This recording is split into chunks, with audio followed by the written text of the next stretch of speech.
नमस्कार दर्शक मित्रों, मैं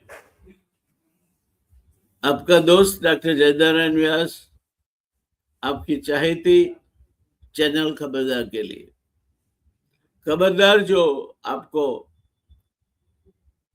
इस देश में हो रही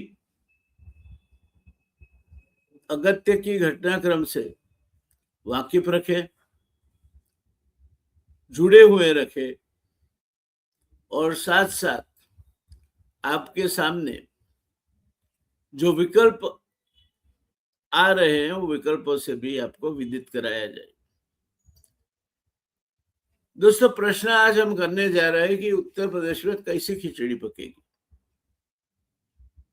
आप देख रहे हैं फोटो से आपके स्क्रीन पे योगी महाराज है, योगी आदित्यनाथ, हमारे चाहते गृह मंत्री आदरणीय भाई श्री अमित भाई जी हैं और महाराष्ट्र के मुख्यमंत्री मान्यवर श्री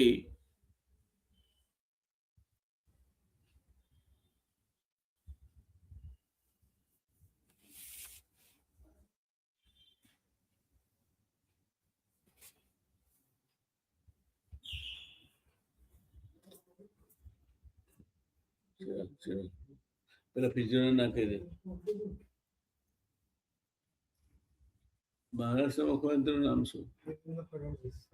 મેં એટલા સુધી કર્યું, હવે ચાલુ જ કરા કોણ? आपके स्क्रीन पर आप देख रहे हैं योगी जी महाराज, योगी आदित्यनाथ जो उत्तर प्रदेश के मुख्यमंत्री हैं, हमारे गुजरात के वरिष्ठ आगेवान और देश के गृह मंत्री और सहकारिता मंत्री मान्यवर अमित भाई हैं और महाराष्ट्र के मुख्यमंत्री माननीय देवेंद्र फडणवीस जी हैं। प्रश्न ये है कि 2027 की विधानसभा और संभावित लोकसभा चुनाव में या चुनावों से पहले मोदी शाह योगी की टिकड़ी क्या फिर रचेगी नया राजकीय समीकरण? क्या होने जा रहा है? कुछ नया होने जा रहा है या वही मोदी शाह और योगी की टिकड़ी जिसके बलिए उत्तर प्रदेश चलता है? दोस्तों, ये राजनीतिक समीकरण तराशने का आज हमारा प्रयास है और उस प्रयास को लेकर मैं आपके सामने उपस्थित हूं, डॉक्टर जयनारायण व्यास। दोस्तों, आगे बढ़ने से पहले मैं आपको विनती करना चाहूंगा कि खबरदार हमारी नई हिंदी चैनल है, हम किसी भी तरह की सहायता नहीं चाहते हैं, आहिस्ता आहिस्ता बढ़ेंगे। हम आपसे कोई भी सहायता के लालयित नहीं हैं। हम चाहते हैं आपसे कि आप जुड़े, आप सब्सक्राइब करें, आप बेल आइकन दबाकर अपनी हाजिरी रजिस्टर करवाएं, अपने दोस्तों को भी जोड़े, ताकि हमारी जो ये मुहिम है, हमारा प्रयत्न है, एक बिन हिंदी भाषी राज्य से हिंदी भाषी राज्यों तक पहुंचने का, उसमें आपका योगदान हमें मिलता रहे। आप ज्यादा से ज्यादा संख्या में सब्सक्राइब करें और बेल आइकन दबाकर रजिस्ट्रेशन भी करवा लें। दोस्तों, उत्तर प्रदेश केवल भारत का सबसे बड़ा राज्य नहीं है, यह भारतीय राजनीति की धुरी है। दिल्ली की सत्ता का रास्ता आज भी काफी हद तक लखनऊ होकर ही जाता है। 80 लोकसभा सीटों का उत्तर प्रदेश को इसमें लाभ मिलता है और 80 लोकसभा सीटों वाला यह राज्य जिस राजनीतिक दिशा में चल निकलता है उसका प्रभाव राष्ट्रीय सत्ता के समीकरणों और राष्ट्रीय राजनीति पे पड़े बिना नहीं रहता। तो मैं मानता हूं कि आज भी देश की राजनीति की धुरी उत्तर प्रदेश है।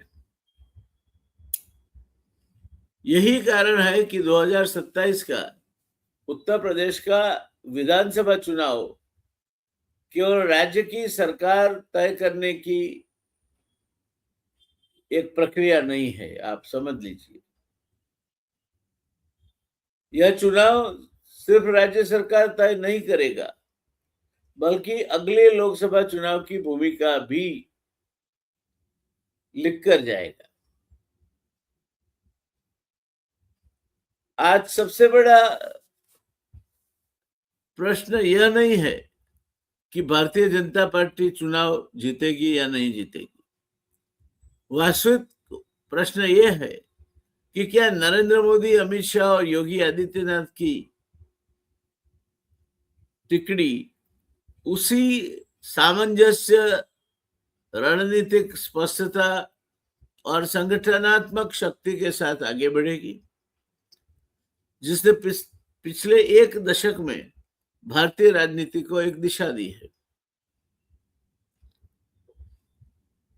अगर हम उस पर कोई राय बांधना चाहते हैं तो हमें ख्याल होना चाहिए कि 2014 से 2024 के बीच उत्तर प्रदेश में भाजपा ने अभूतपूर्व सफलता प्राप्त की। 2017 और 2022 के विधानसभा चुनाव में लगातार जीत तथा लोकसभा चुनाव में मजबूत प्रदर्शन ने यह स्थापित किया कि भाजपा ने राज्य में व्यापक सामाजिक और राजनीतिक आधार बना लिया है। किंतु समय के साथ प्रत्येक राजनीतिक दल के सामने नई चुनौतियां आती रहती है और भारतीय जनता पार्टी उसमें अपवाद नहीं हो सकती।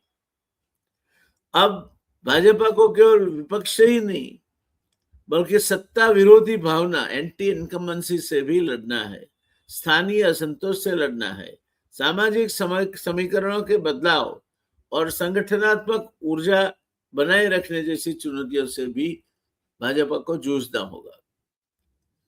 मोदी, शाह, योगी, व्यक्ति 3, लक्ष्य 1। नरेंद्र मोदी राष्ट्रीय स्तर पर भाजपा का सबसे बड़ा जनाधार है। अमित शाह संगठन और चुनावी रणनीति में प्रभुत्व रखते हैं और वो प्रबुद्ध वास्तुकार माने जाते हैं। योगी आदित्यनाथ उत्तर प्रदेश में आज मुख्यमंत्री की हैसियत से कार्यरत है और वो कानून व्यवस्था, प्रशासनिक नियंत्रण और हिंदुत्व की राजनीति के प्रमुख चेहरे के रूप में स्थापित हुए हैं।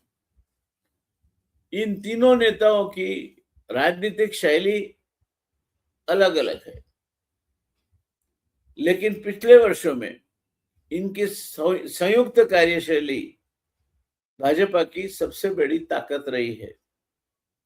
2027 का सबसे महत्वपूर्ण प्रश्न यही होगा कि क्या उसी त्रयी यानी कि टिकरी तालमेल के साथ आगे बढ़ेगी, समय के साथ प्राथमिकताओं में बदलाव दिखाई देगा, क्या होगा, क्या नेतृत्व का कोई अंतर्विरोध है? राजनीति में अक्सर नेतृत्व की लोकप्रियता और संगठनात्मक नियंत्रण के बीच संतुलन साधना पड़ता है। योगी आदित्यनाथ की स्वतंत्र जन स्वीकृति बढ़ी है। दूसरी ओर भाजपा का संगठन राष्ट्रीय नेतृत्व की केंद्रीकृत शैली पर आधारित होता जा रहा है। यह अंतर अनिवार्य रूप से टकराव का संकेत नहीं देता। किसी बड़े राजनीतिक दल में विभिन्न शक्ति केंद्र होना स्वाभाविक है और हम तीसरे शक्ति केंद्र राष्ट्रीय स्वयंसेवक संघ की यहाँ बात नहीं करते हैं। वास्तविक परीक्षा यह होगी कि चुनाव के समय इन सभी शक्तियों को एक साझा रणनीति में कैसे बदला जा सकता है। How can they play as a team, ये सबसे बड़ा प्रश्न होगा। और यदि भाजपा इन संतुलन को बनाए रखती है, उसकी चुनावी क्षमता मजबूत बनी रह सकती है, तो फिर भाजपा के 2027 में बल्ले बल्ले हो सकते हैं। समाजवादी पार्टी की ओर रुख करें। समाजवादी पार्टी ने पिछले वर्षों में स्वयं को केवल यादव मुस्लिम समीकरण तक सीमित रखने के बजाय अन्य पिछड़े वर्ग, ओबीसी, युवा और किसानों तक पहुंच बढ़ाने का प्रयास किया है। यदि वह गैर यादव पिछड़े वर्गों और दलित मतदाताओं में भी उल्लेखनीय पैठ बना लेती है, तो मुकाबला अधिक प्रतिस्पर्धात्मक हो सकता है। हालांकि उसे यह भी सिद्ध करना होगा कि यह केवल विरोध की राजनीति नहीं, बल्कि शासन की विश्वसनीयता, स्थिरता और विकास का विकल्प भी प्रस्तुत कर सकती है। अगर ये छाप बनाने में ये पार्टी सफल रही, तो शायद इनके लिए भी एक गंभीर प्रतिस्पर्धी की जगह हमें रखनी होगी। दोस्तों, कांग्रेस की क्या भूमिका रहेगी? उत्तर प्रदेश में कांग्रेस का संगठन पहले जैसा प्रभावशाली नहीं रहा, लेकिन गठबंधन की राजनीति में उसकी भूमिका पूरी तरह समाप्त भी नहीं हुई है। यदि विश्वव्यापक चुनावी समझौते या युद्ध समझौते या किसी और समझौते होते हैं, ठीक उसी तरह यदि विपक्ष व्यापक चुनावी समझौते की दिशा में बढ़ता है, तो कांग्रेस कुछ क्षेत्रों में प्रभावशाली सहयोगी बन सकती है। यदि विपक्ष बिखरा रहता है, तो उसका लाभ भाजपा को मिल सकता है। तब कांग्रेस के लिए परिस्थिति मुश्किल बनने की काफी संभावना है। अखिलेश के लिए भी परिस्थिति मुश्किल बन सकती है। बहुजन समाज पार्टी का राजनीतिक आधार पहले की तुलना में काफी कमजोर हुआ है, किंतु उत्तर प्रदेश की राजनीति में उसका सामाजिक प्रभाव पूरी तरह समाप्त नहीं माना जा सकता। दलित मतों का व्यवहार, विशेषकर उन क्षेत्रों में जहां त्रिकोणीय मुकाबला होता है, कई सीटों के परिणाम को प्रभावित कर सकता है।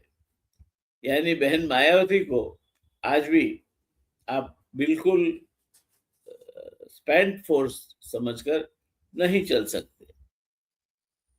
जातीय समीकरण की बात करें हम, तो प्रश्न ये उठता है कि क्या फिर एक बार जातीय समीकरण निर्णायक बनेंगे?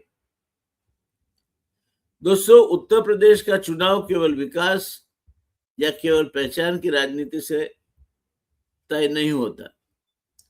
यहां जाति, धर्म, वर्ग, क्षेत्रीय अस्मिता, धार्मिक ध्रुवीकरण, स्थानीय उम्मीदवार, संगठन और नेतृत्व सभी एक दूसरे के साथ तालमेल करे तब परिणाम आता है। भाजपा की सबसे बड़ी उपलब्धि यह रही है कि उसने कई जाति समूहों को एक व्यापक राजनीतिक गठबंधन के साथ जोड़ा है। यदि वह इस सामाजिक गठबंधन को बनाए रखती है, तो उसकी स्थिति मजबूत रहेगी। यदि विपक्ष इस सामाजिक संगठन में सेंध मारता है और वो प्रभावी तरीके से सेंध मारने में सफल होता है, तो चुनाव अधिक चुनौतीपूर्ण बन सकता है। विकास बनाम स्थानीय मुद्दे क्या होंगे? हम विकास की बात करते हैं, मोदी जी भी विकास की बात करते हैं और फिर वहां से उतर आते हैं स्थानिक मुद्दों पर। तो प्रश्न ये है कि विकास बनाम स्थानीय मुद्दे क्या होंगे? उत्तर प्रदेश में एक्सप्रेसवे, एयरपोर्ट, डिफेंस कॉरिडोर, धार्मिक पर्यटन, डिजिटल सेवाएं और औद्योगिक निवेश जैसे विषय भाजपा की उपस्थिति के बाद की उपलब्धियां के रूप में प्रस्तुत किए जाते हैं। जैसे गुजरात में कहा जाता है कि 2001 के बाद ये हुआ। हालांकि 2001 के पहले भी भाजपा की सरकार थी, मगर जोर दिया जाता है नरेंद्र भाई मोदी के शासन पर। दूसरी ओर रोजगार, कृषि, आय, महंगाई और व्यापार, शिक्षा और स्वास्थ्य जैसे मुद्दे विपक्ष लगातार उठाता है और ये मुद्दों में दम है, क्योंकि साधन जो है मर्यादित है और वो साधनों को पाने के लिए जो होड़ लगती है हमारी जनसंख्या की वजह से, वो काफी बड़ी है। तो ये मुद्दे हमेशा मैं मानता हूं कि चर्चा के केंद्र में रहते हैं, चुनाव आने पर खास।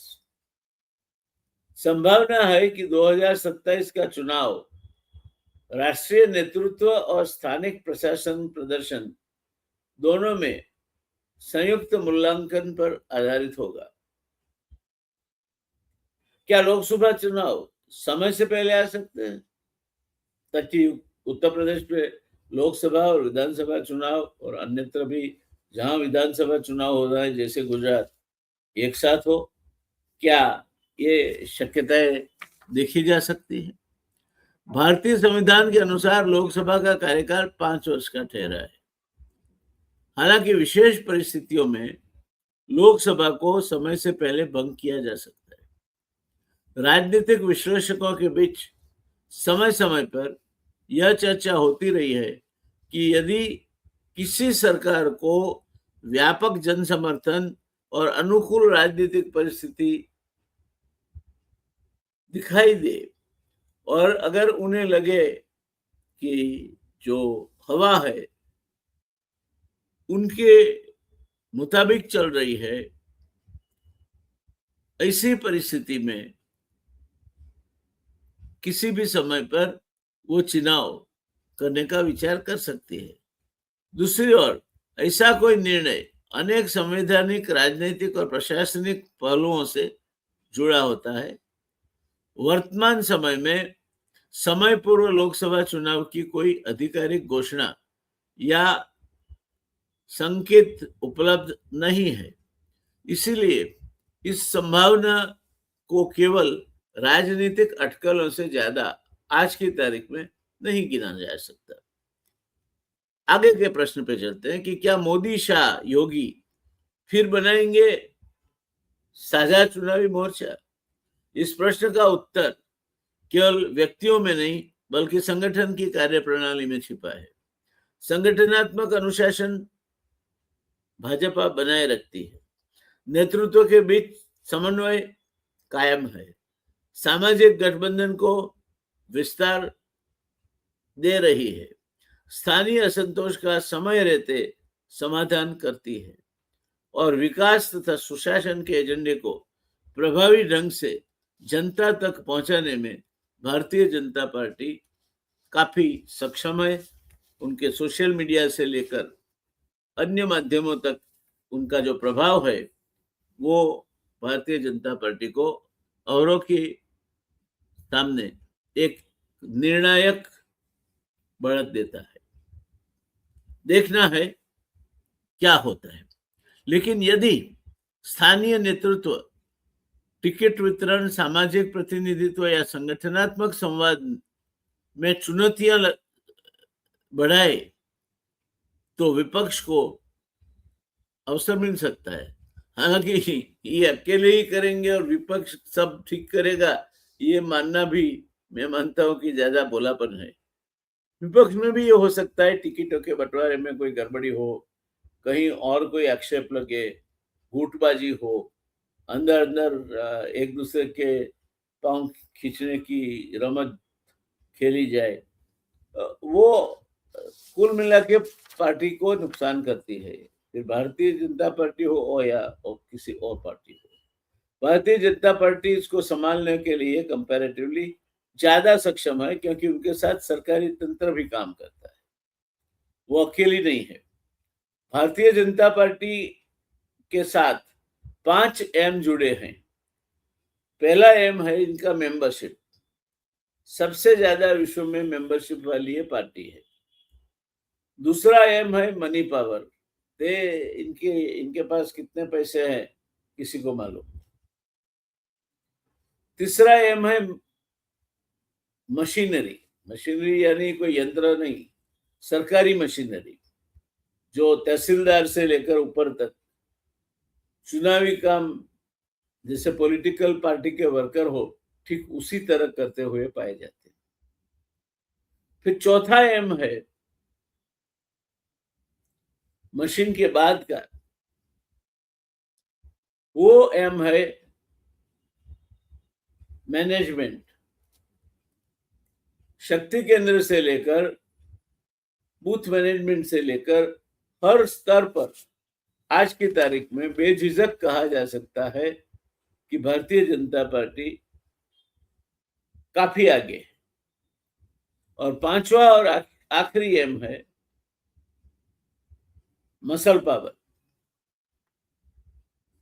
ठीक चुनाव के समय पे राम रहीम को पैरोल मिल जाए या इसे ही कुछ लोगों को जेल मुक्ति का आनंद मिले, तो ये मसल पावर आखिरी काम में भारतीय जनता पार्टी के आता है।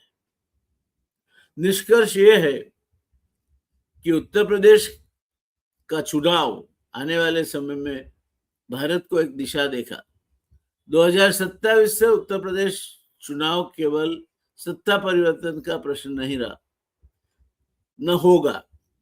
2027 का चुनाव भारतीय राजनीति के अगले चरण की दिशा भी तय करेगा। मोदी की राष्ट्रीय स्वीकार्यता का ये टेस्ट है।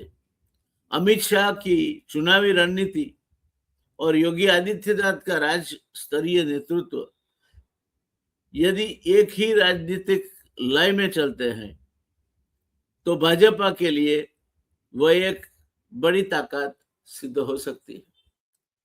मगर अगर हम ये सोचें कि अमित शाह, योगी आदित्यनाथ और देवेंद्र फडणवीस नरेंद्र भाई मोदी के बाद प्रधानमंत्री पद के लिए उभरते चेहरे हैं, तब शायद पूरा मसला बदल सकता है और उसमें बदलाव भी देख सकते हैं और टकराव भी देख सकते हैं। उत्तर प्रदेश का जो चुनाव आने वाला है, वो चुनाव भारतीय जनता पार्टी 2029 में लोकसभा चुनाव कैसे लड़ना चाहती है, किन प्रश्नों को लेकर लड़ना चाहती है, किन उपलब्धियों को लेकर लड़ना चाहती है, किन व्यक्तित्वों को लेकर लड़ना चाहती है, एक तरह से उत्तर प्रदेश की जो विधानसभा का चुनाव जो है अभी जो होने वाला, वो एक तरह से इसका एक लेबोरेटरी टेस्ट होगा और उसके ऊपर से फिर आगे की रणनीति शायद तय हो सकती है। यदि विपक्ष अपने मतों का प्रभावी रूप से संकलन कर सकता है और स्थानीय मुद्दों को चुनावी विमर्श का केंद्र बना देता है, तो एजेंडा बदल जाएगा। मुकाबला पहले की तुलना में अधिक रोचक बन जाएगा और स्पर्धा भी काफी रोचक हो सकती है। उत्तर प्रदेश की राजनीति हमेशा बहुस्तरीय रही है। यहाँ केवल नारों से चुनाव नहीं जीते जाते, सामाजिक समीकरण, संगठन, नेतृत्व, विश्वसनीयता और मतदाता की अंतिम मनस्थिति, ये सभी मिलकर परिणाम तय करते हैं। इसीलिए आने वाले महीनों में उत्तर प्रदेश का केवल एक राज्य की हैसियत से आकलन करना शायद गलती होगी। वो फिर से भारतीय लोकतंत्र की सबसे बड़ी राजनीतिक प्रयोगशाला के रूप में उभर के आएगा और जो 2027 में उत्तर प्रदेश में होगा, शायद 2029 में देश लोकसभा के चुनाव के समय क्रमवश यही रास्ते पे चलेगा। इसलिए दोस्तों, आने वाले महीनों में उत्तर प्रदेश का केवल एक राज्य की हैसियत से मत देखो, वह फिर भारतीय लोकतंत्र की एक सबसे बड़ी राजनीतिक प्रयोगशाला है और इस प्रयोगशाला में जो राजनीतिक खिचड़ी पकेगी, उसकी खुशबू या धुआं दोनों का असर सीधे दिल्ली के रास्ते दिल्ली तक पहुंचेगा। उत्तर प्रदेश तय करेगा 2029 में क्या होने वाला है। उत्तर प्रदेश तय करेगा देश का भावी मुख्यमंत्री, बड़ा प्रधानमंत्री अगर नरेंद्र भाई निवृत्त होते हैं तो। मैं अगर इसीलिए कहता हूं कि मुझे ऐसी कोई संभावना अभी तक तो नहीं दिखती कि नरेंद्र भाई ने मन बना लिया हो और निवृत्ति की वो तैयारियां कर रहे हो। मैं एक ऐसी संभावना देख रहा हूं कि अगर इनको 75% तक बाय हुक और क्रोक मेंबर ऑफ पार्लियामेंट मिल जाते हैं, जो 2/3 से ज्यादा है, तो हो सकता है देश का जो कॉन्स्टिट्यूशन है, बंधारण है, वो समूचा एक नया स्वरूप धारण कर ले। हो सकता है प्रेसिडेंशियल टाइप ऑफ डेमोक्रेसी के लिए इंडिया आगे बढ़े। हो सकता है नरेंद्र भाई देश के पहले प्रेसिडेंट हो जिनके हाथ में बहुत बड़ी तादाद में एग्जीक्यूटिव पावर्स हो। अमेरिकन राष्ट्रपति की तरह इनकी सत्ताएं जो है बेशुमार हो और इस देश में एक ऐसा परिवर्तन आए जब पूरा चुनावी व्यवस्था तंत्र बदल जाए। एक ऐसी परिस्थिति आए जिसमें विपक्ष देखता ही रह जाए और गुनगुनाता रहे कि और हम खड़े खड़े बहार देखते रहे, कारवां गुजर गया, गबार देखते रहे। देखिए क्या होता है। मिलते रहेंगे, आप देखते रहिए खबरदार। और अगर आपने सब्सक्राइब नहीं किया है तो मेरी आपको विनती है, हम आपसे और कुछ नहीं मांगते हैं, नहीं मांगेंगे, मगर आप सब्सक्राइब जरूर करें। आपके दोस्तों को भी सब्सक्राइब करने के लिए सिफारिश करें। आप हमसे जुड़ें, इससे ज्यादा हमारी कोई अपेक्षा नहीं है। आप हमारे साथ जुड़ते हैं, यही हमारी शक्ति है। तो ये हमारी हिंदी चैनल है खबरदार। दूसरी वैश्विक राजनीति और वैश्विक परिस्थितियों पे एक शार्प फोकस रखकर हमारी दूसरी चैनल भी कार्यरत हो चुकी है, जिसका नाम है द ग्लोबल क्रॉसरोड्स। तो मैं आपसे विनती करूंगा कि आप द ग्लोबल क्रॉसरोड्स, खबरदार और हमारी जो अन्य चैनल है वो सब पे मुहर मारे, सब्सक्राइब करें।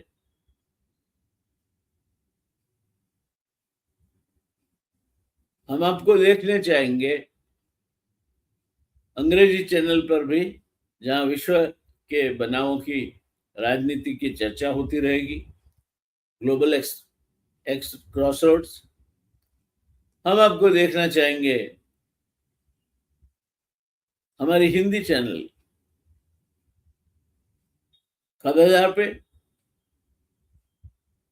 हम आपको देखना चाहेंगे हमारी जो रीजनल चैनल है